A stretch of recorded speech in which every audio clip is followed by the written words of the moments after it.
Story 1. Local journalism has declined. Advertisements disappeared. Platforms consumed classifieds. Hedge funds dismantled newsrooms. And now entire towns are news deserts, wondering why no one is watching City Hall.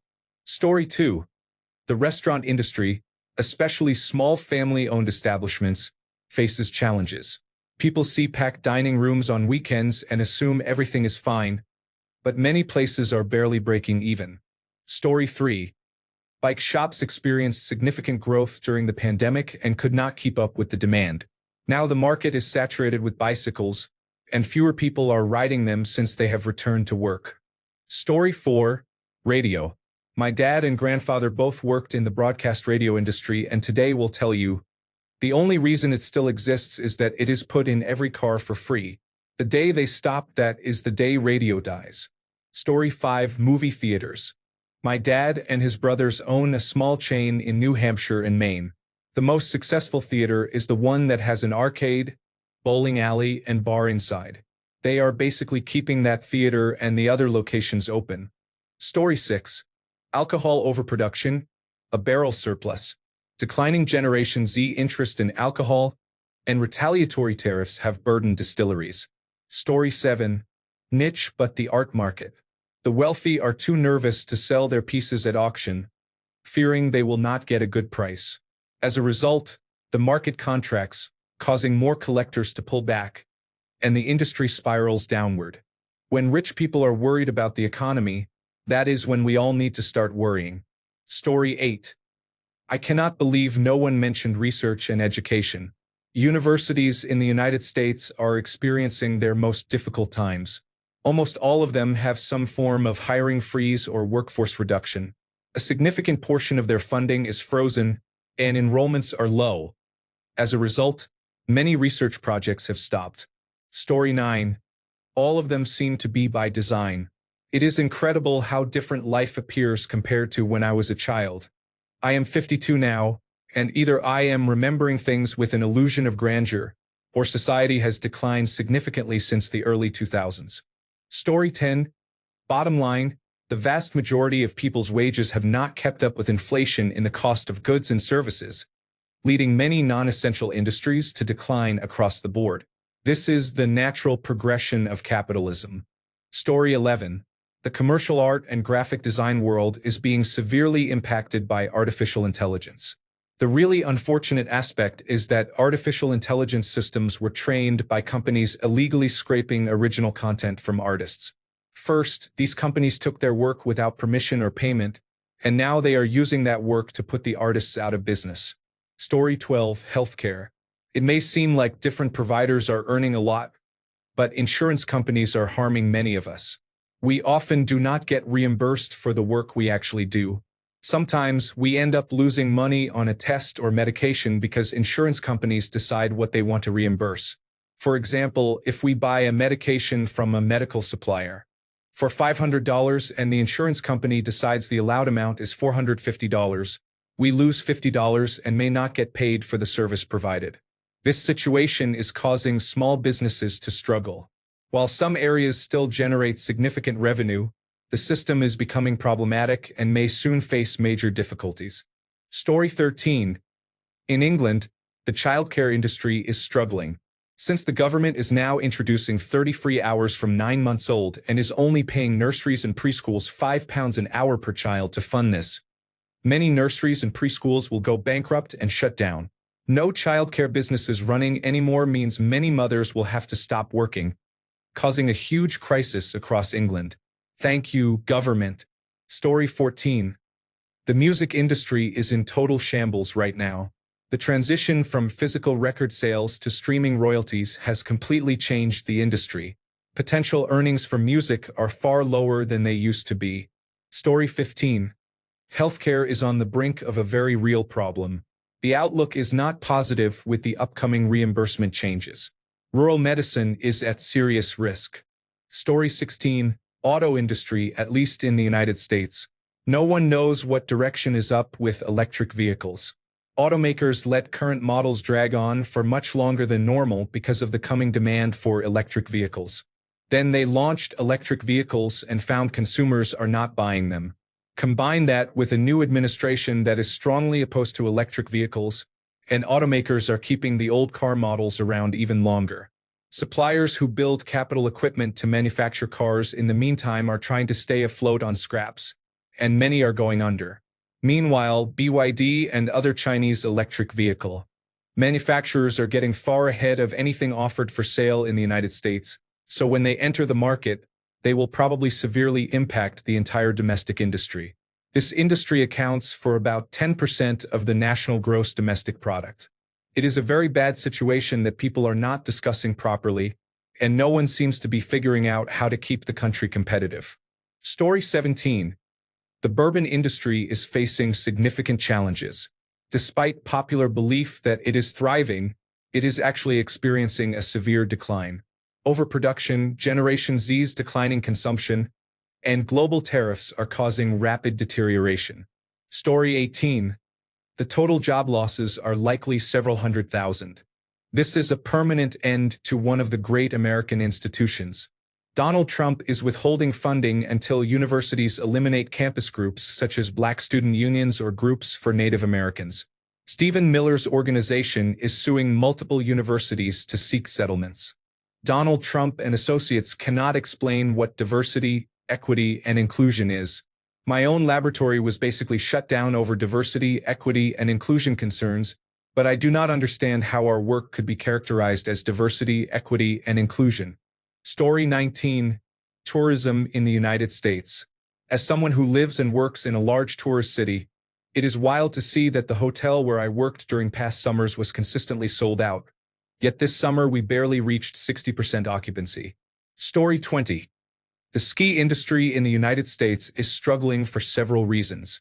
Large corporations have bought most privately owned resorts, pricing out locals and leading to labor issues that resulted in strikes. Additionally, climate change contributes to a significant decline in the industry. Story 21. Pubs in the United Kingdom. Many are now offering food to compete with others, despite extremely slim profit margins. Extra staff are needed to run a professional kitchen. Breweries are acquiring independent businesses, especially after the COVID-19 pandemic when most could barely keep the lights on. They compete with large chains that can afford to lose money on certain locations just to maintain brand presence. The cost of a pint of beer has become excessive in many places, and in the next 10 years, what is now a normal social activity may be seen as a luxury. The reality is, there is no turning back. Wetherspoons is still affordable, but for independent pubs, which often have more character, the decline has already begun. Story 22. I work in creative industries, animation and games. It is very competitive. Many large studios come to my country because of low labor costs, and they expect top-quality results. We deliver, but most of my colleagues in animation are paid very poorly. Story 23. Academia. Not a single department at my university was approved for expanded tenure-track lines due to the former president's conflict with Harvard University. The entire industry is bracing for budgetary shortfalls. Story 24. I work for a pay television company in the United Kingdom. I have been there for 12 years. Every day, we send a report to the bank with a list of credit card numbers and the amount we are going to charge to each card in 7 days. The banks process the numbers and report back all the cards that will be declined. This gives us a head start on non-payments. If the number of declines is more than 1,000, it could suggest the problem is with us and not with the customers, so someone has to manually approve the report. Quite often, it would go over 1,000 around Christmas time and at the end of the summer, as expected. It used to be set at 1,000 for the first 8 or 9 years I have been here, but we started hitting that number on a daily basis about 3 years ago. Since then, we had to increase the number to 2,000, which only lasted about 18 months before we had to raise it again to 4,000. Something bad is coming. Story 25. I work for PepsiCo, and while I would not say I am really struggling, I am expecting the soda industry to be hit pretty hard by the food stamp changes coming next year. An estimated $4.9 billion in food stamps per year is spent on soda. I could very well see a lot of layoffs next year along with merchandisers quitting due to the heavy workload. Story 26. I have been a professional video editor for the last 12 years and have never gone more than a week without a job. I have created content for many of the country's biggest brands and have a solid resume. For the first time in my life, I have been submitting resumes every day for the last 4 months and have not had a single interview. It is tough out there right now. Fingers crossed my luck improves. Story 27. From a jobs perspective, it is very nervous in information technology right now. Artificial intelligence is clearly changing the game, and there are mass layoffs. Story 28. Florists. Owning a flower shop is no longer sustainable. Most florists are switching to events only and closing their storefronts. Story 29. The games industry. Gaming is thriving, and studios continue generating substantial profits. However, since 2022, there have been over 35,000 layoffs worldwide. The developers who create these highly successful games are treated as disposable. Story 30. Most world industries are struggling massively. The global economy is incredibly unstable right now. Historical highs of uninvested money, also known as capital, are sitting in onshore and offshore banks, trillions of dollars, enough to build a new and equitable society. However, capitalists see nowhere to invest and nowhere to secure substantial new profits. This situation will not change. All frontiers are closed, limiting growth. Resources are depleting, and chaos factors like climate change threaten tremendous instability. It is difficult to find analysis of this issue, but the rate of profit around the world is likely at a historical low. Fascism beckons because leaders will eventually decide to apply great force in order to curve the profit graph even a little upwards. Story 31. Casinos in Las Vegas have been getting progressively quieter due to the tourism industry taking a massive blow. Domestically, most people cannot afford to gamble, and despite what you might think, the current generations are not interested in wasting money they barely have. Story 32. Childcare is challenging. Families cannot afford higher prices. Centers cannot pay staff enough to retain them. Regulations are strict. Burnout is real. And classrooms sit empty while waitlists grow. Story 33. Education. There is a shortage of teachers in many states that deal with students who appear to be more apathetic each year. Students, whether they have their phones in class or not, have access to get their questions and homework answered by artificial intelligence or other web-based services. The issue of school shootings continues to concern many students and parents, which makes homeschooling a much more considerable option than in the past. The cost of college has almost tripled since the 1990s, which means that if you graduated from college near that time and have children, you are facing astronomical prices for higher education that will not pay off the cost of the degree. Story 34. Nursing and other healthcare workers are always being asked to do more with less. There is not a true nursing shortage. There is a shortage of nurses who are willing to tolerate worsening working conditions in hospitals for less pay. Pay has increased slightly across the board since the COVID-19 pandemic, but not by much, and not nearly enough to keep up with inflation. It is common for nurses to work only a year or two in a hospital before leaving the profession altogether or finding other non-traditional nursing jobs. Many are desperate to leave hospitals and accept lower wages in jobs like clinics, which sometimes are not necessarily better, or unstable work-from-home positions such as chart reviewing for insurance companies. These jobs are hard to obtain, may not last, and pay significantly less. This reflects the severe burnout from hospital work, where corporate greed is negatively impacting the system. Even doctors are experiencing high levels of burnout. They have always faced challenges during residency and fellowship, which can cause early burnout, but the situation is worsening. Doctors are assigned overwhelming patient loads.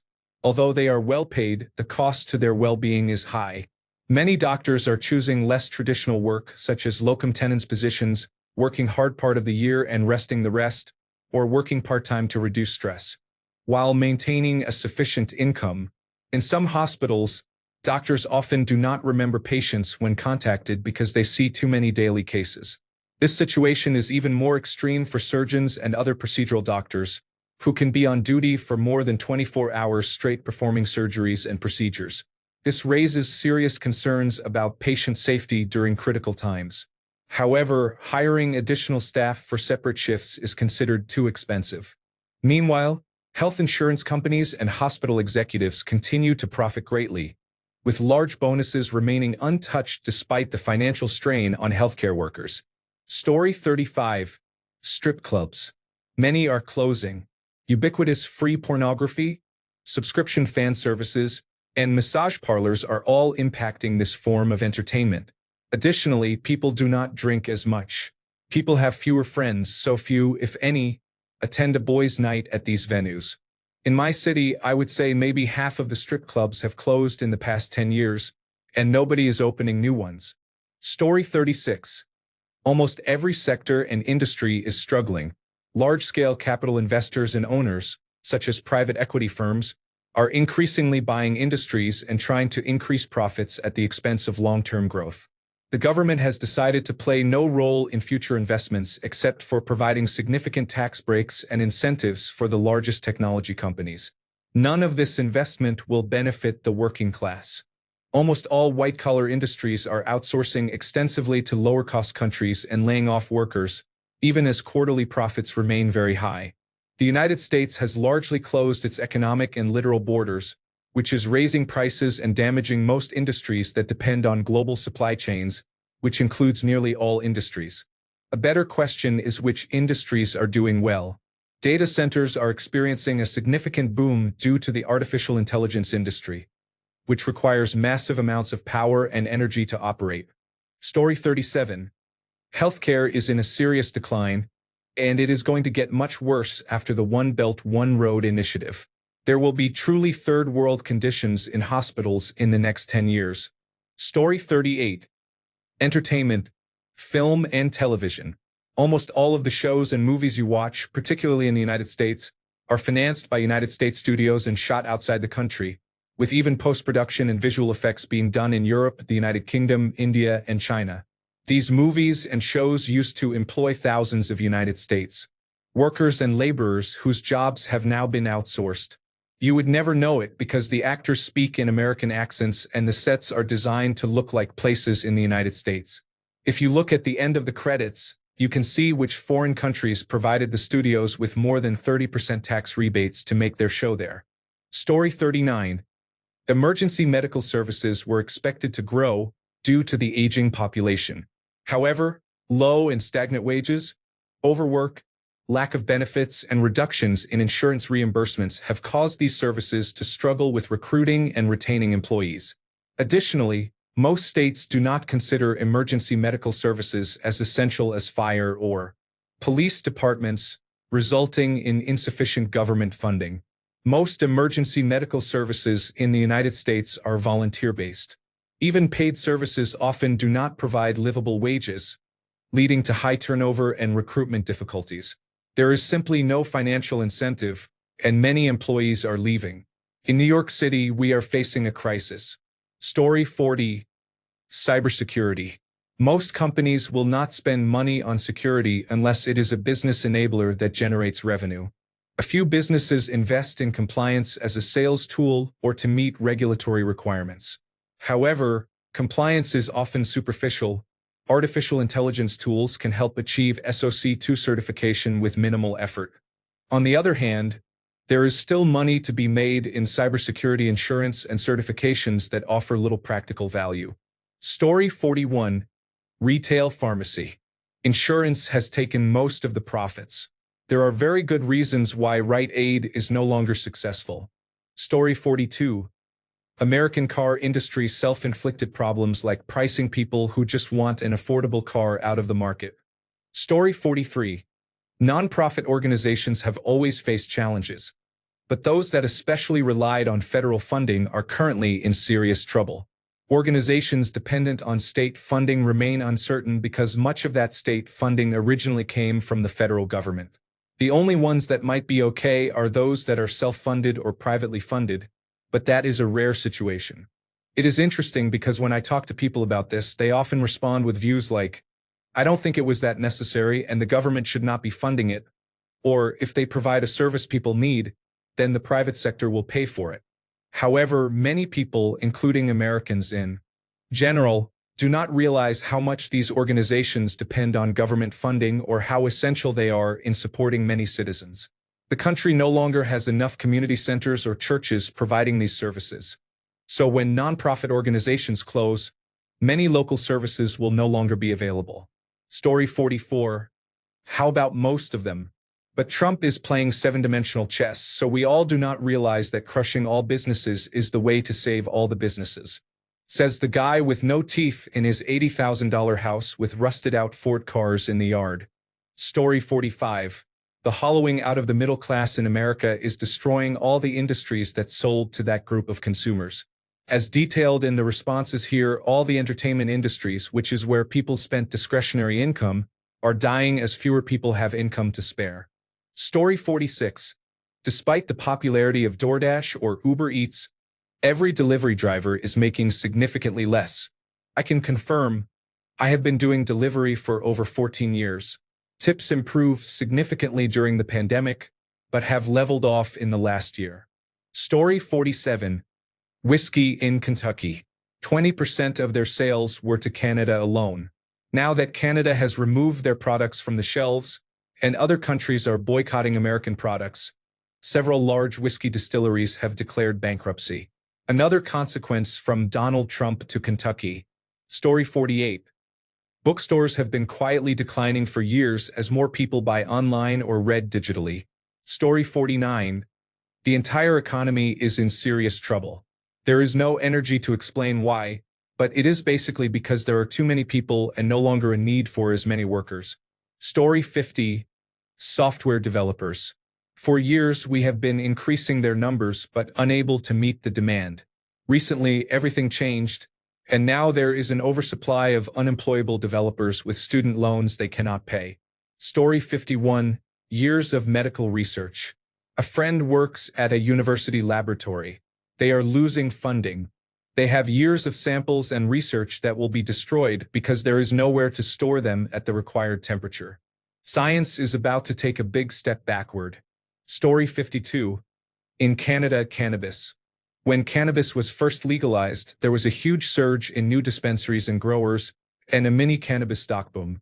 There was a cannabis store in every strip mall, and they competed for customers by offering competitive deals all the time. A couple of years in, the market began to stagnate since all the consumers who would shift to the legal market already had, and there was no more growth. As it turns out, legalization did almost nothing to the percentage of people who used cannabis. It was not a growth industry. Then vaporizer pens became popular, and people started vaping instead of smoking cannabis. Now the cannabis stores are rolling back their competitive deals, raising prices, and about half of them have closed. Story 53. Artificial intelligence companies are all losing significant amounts of money, hoping that it becomes much more efficient and financially viable. Story 54. Small boutique gyms that are not part of a major chain. High-quality exercise equipment is expensive. Excluding moving parts on equipment such as fan bikes, rowers, and cable machines that require maintenance and occasional replacement. Items like bumper plates and plyometric boxes also wear out and need replacement. Insurance costs are also very high. Large gyms make their money by having more people sign up than they can accommodate. Small local gyms do not have that advantage. Story 55. Most hairdressers I know are really struggling. In times of economic hardship, regular haircuts and coloring are among the first expenses people reduce. Thanks a bunch for sticking around till the end of the video. Remember to subscribe, and until next time, stay awesome and goodbye.